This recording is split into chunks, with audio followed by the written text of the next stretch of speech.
कुछ और लोग यो कहते हैं कि यह पृथ्वी की दैत्यों के अत्यंत भार से समुद्र में डूबते हुए जहाज की तरह डगमगा रही थी, पीड़ित हो रही थी। तब ब्राह्मण की प्रार्थना से उनका भार उतारने के लिए ही आप प्रकट हुए। कोई महापुरुष यो कहते हैं कि जो लोग इस संसार में अज्ञान, कामना और कर्मों के बंधन में जकड़े हुए पीड़ित हो रहे थे, उन लोगों के लिए श्रवण और स्मरण करने योग लीला करने के विचार से ही आपने अवतार ग्रहण किया। भक्तजन बार बार आपके चित्र का श्रवण, गान, कीर्तन एवं स्मरण करके आनंदित होते रहते हैं। वे ही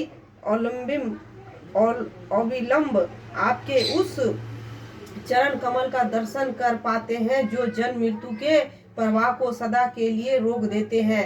भक्त वत्सल कल्प प्रुत प्रभु,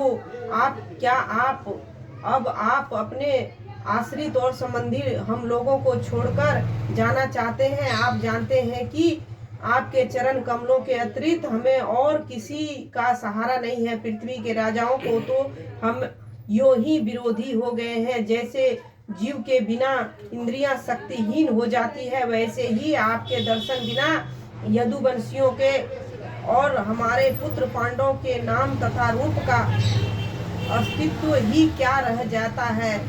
गदाधर, आपके विलक्षण चरण चिन्हों से ही चिन्हित यह कुरु जंगल देश की भूमि आज जैसे शोभामान हो रही है, वैसे ही आपके चले जाने के बाद न रहेगी। आपकी दृष्टि में प्रभाव से ही यह देश पकी हुई फसल तथा लाल वृक्षों से समृद्ध हो रहा है। ये वन, पर्वत, नदी और समुद्र भी आपकी दृष्टि से ही वृद्धि को प्राप्त हो रहे हैं। आप विश्व के स्वामी हैं, विश्व के आत्मा हैं और विश्व रूप है। यदुवंशियों और पांडवों में मेरी बड़ी ममता हो गई है।